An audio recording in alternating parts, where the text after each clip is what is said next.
This plane crash is the reason we have this sorry excuse of a human being on today's world's most confident idiot. His name was Captain Alexander Kryulev. Ironically, all the records show that he was a seasoned pilot of Aeroflot.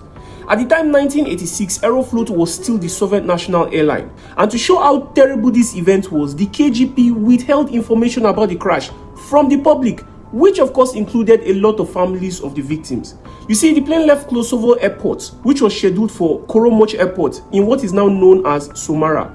At such a time, Captain Alexander, in his gracious lack of common sense and enthusiastic stupidity, thought it a bright idea to make a bet with his co-pilot. Yo, I bet you next pay that I can land this plane blind. Wow, really? Of course I agree. Even though I'm your co-pilot and I'm supposed to stop you.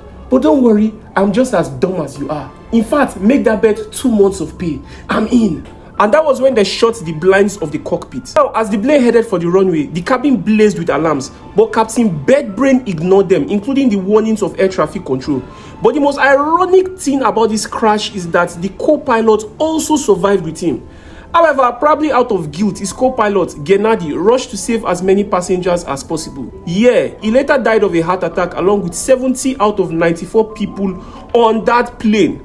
Captain Shit for Brains here ended up being sentenced to 15 years in jail, but unfortunately got out at 6 for good behavior. Honestly, making a dangerous bet when you are in charge of people's lives should result in a more serious punishment. But that's just me. What do you guys think? Should he have gotten out of prison? Also, remember to subscribe and follow for the next part of World's Most Confident Idiots.